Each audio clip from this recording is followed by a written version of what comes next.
Hi, this is your Houston chiropractor, Dr. Gregory Johnson. We got Chris in here with us this morning, and Chris drove up here from San Antonio, Texas. He's a San Antonio crack addict with a left sacroiliac problem. So he's been dealing with that for a number of years now, right? Yeah. Because you played ball. Yeah. You were a pitcher, and you tweaked that out several times. Plus, you got in a all car the time. accident. Yeah. And that made it exacerbated or worse, right? Yeah. So I'm going to show you a couple of little exam things that we did today to determine whether a patient has a sacroiliac or sacral subluxation complex versus a lumbar subluxation complex and how those two relate together. So let's show them what we did here already then, Chris. I'm going to have you close your eyes and flex your hip forward and backwards for me, please, sir.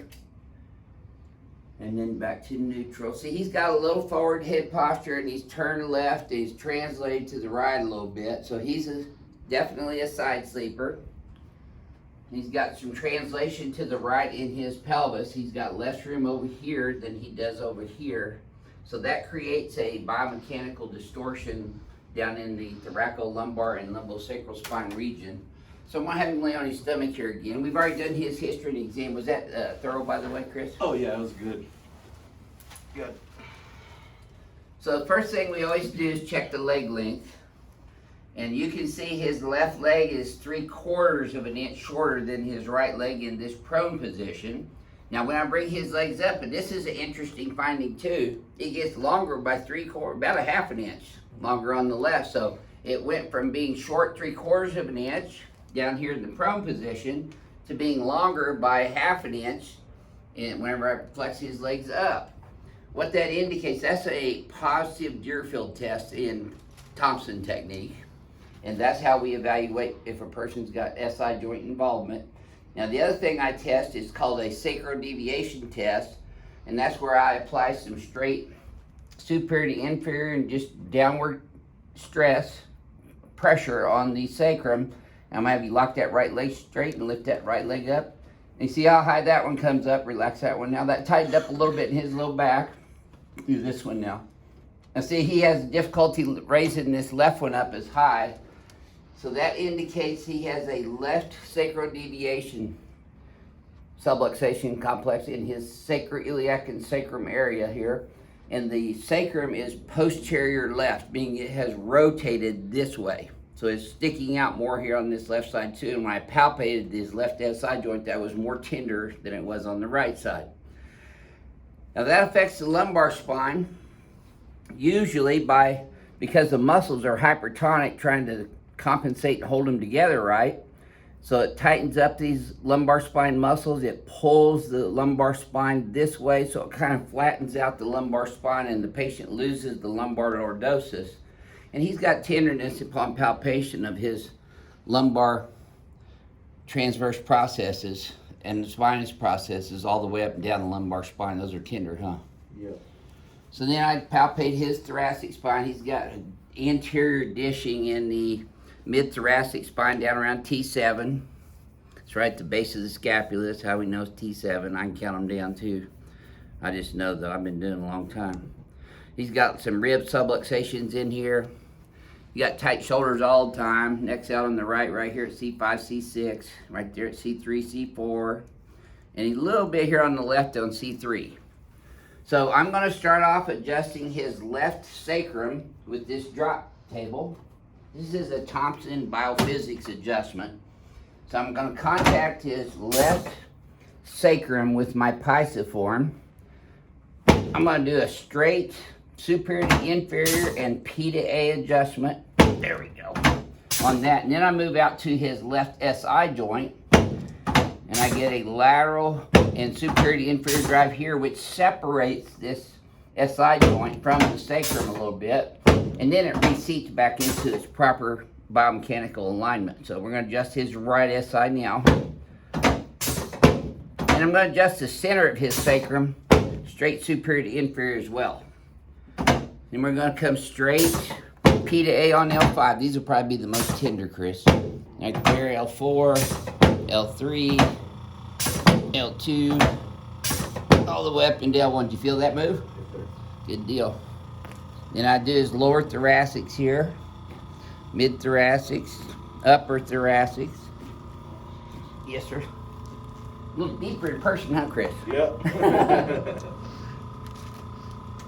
Okay, I'm going to adjust the cervical lordosis here in his cervical spine and subluxations at C3-4 with that one, C5, C6 with this one, and then I'm going all the way down here to T2, doing a straight knife edge contact PDA adjustment here, which will bring his entire head back up over his thoracic spine. Okay, let's turn you on your back, please, sir. You ever been adjusted like that before? Nope. Yeah, cool. This way a little bit. There you go. And that's why you're here, right? Because I Yep. adjust differently. Yep. Exactly what. Slide down this way just a little bit. Put both arms out like this. Okay.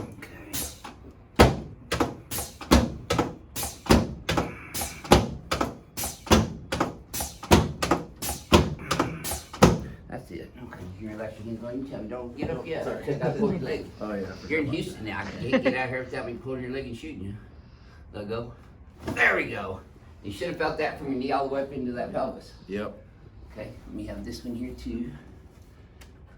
Yes, sir. Good. Okay. Slide back up that way a little bit for me. There we go. I'm bring that. Oh, oops. Wrong one. Probably help to cock the right piece. There we go. Now he's a pitcher in high school, and he had some problems with his right elbow primarily. So I'm going to start off. I've already adjusted his cervical spine, but I want to adjust his acromioclavicular joints here. Go ahead and put both arms out.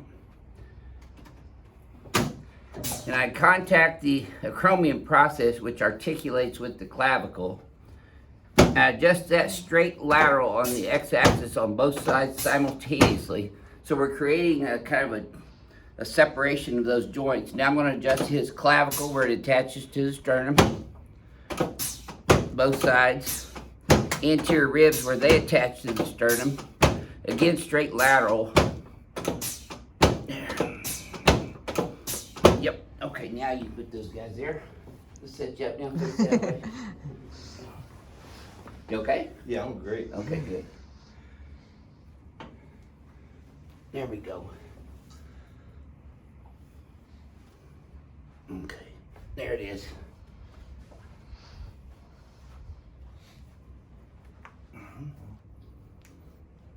I love taking care of pitchers and quarterbacks, shoulders, elbows, and wrists.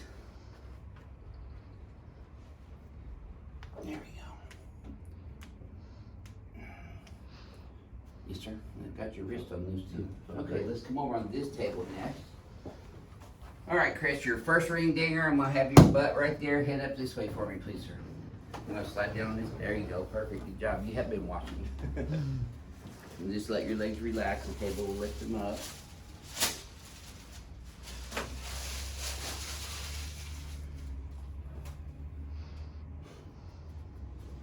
So we bring the legs up like this and get the lower legs parallel with the y-axis or the table or the floor.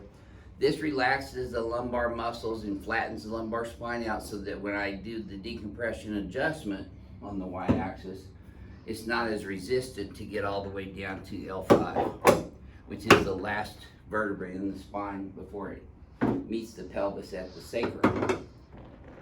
There we go. Got you in there tight now. Not gonna get away now, Chris. Lay your head back there. You're gonna keep your teeth together. Don't bite your tongue. Breathe through your nose. There it is. Oh. Yes, sir. Now you should have felt that one all the way down, because I did. Yep.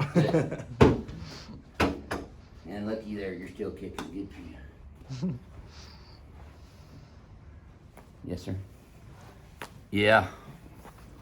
Doesn't get any better than that, Chris. Nope. I'll be sore for a while. Yeah, you will be for about 72 hours. That's all part of it, though. That's fine. We'll get you over that hump, and then you'll start feeling great. Let me help you up sideways. Grab my hand over here. There you go. You want to stand here in front of the mirror again? Look in the mirror already, though. You're standing up straight already. Look at the space we opened up. You see how you're even down here now? Yep. See how your shoulders are level now? Your Yep. head's not so far forward A either. lot more sore than I thought it would be too. Yeah. When you get sore anywhere in your spine over the course of the next 72 hours, even after that, put crushed ice in a little Ziploc freezer baggie directly on the skin for 20 minutes. But it has to be crushed ice, not these gel packs that throw in and out of the freezer or frozen peas. Okay. Put it right on the skin. It will melt a little bit on the skin, get wet. That increases the coldness of the temperature, so it changes the microcirculation more and gives you a great analgesic and anti-inflammatory effect. So here's your homework right here though. Pull these guys up and back, hold those there. Flare these here. I'm gonna bring that head straight back first, then look backwards. You're gonna feel a little tap on your atlas there. And another one there. Okay, now relax. Now, when you bend your head forward and backwards again, Chris, this should feel smoother to you, but you tell me. Oh yeah. Yep, it's on swivel, huh?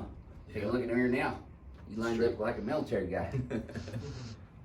Well, this is your very first adjustment and experience here at Advanced Chiropractic Relief, and you've been to other chiropractors Yes. before. What would you share with our crack addicts worldwide about your experience here versus what you've already had previously? Here it's like a whole lot more thorough. You get more into what's hurting, what's causing the pain, and then you diagnose it and then take care of it. So it's a lot more. It's better than other chiropractors that just when you get in, they just look at you, do the same adjustments, and really that's pretty much it. So honestly, here I got everything, man. Yeah, you get here, and that's one of the things that I really believe separates my technique from most chiropractors, because I'm adjusting all the joints of the spine, the pelvis, the shoulders, elbows, wrists. Everything. So we're getting creating a neurological bombardment from the capsular ligament in the joints up into the cerebellum. The cerebellum then regurgitates that and processes it, and then sends efferent messages back out to your body to start remembering this new alignment and overriding the pain gate as well. So I think that's really one of the secrets of my technique, is I adjust everything. Yeah. And it gets everything moving, and you kind of loosens everything up, and you start free flowing from that point. Yeah, I feel it.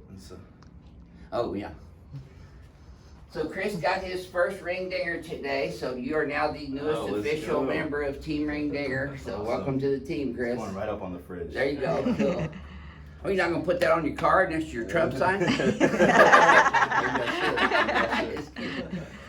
So, this is your Houston chiropractor, Dr. Gregory Johnson, coming to you from Advanced Chiropractic Relief in Houston, Texas, with Chris from Corpus Christi, Texas. And we'll see y'all soon. Awesome.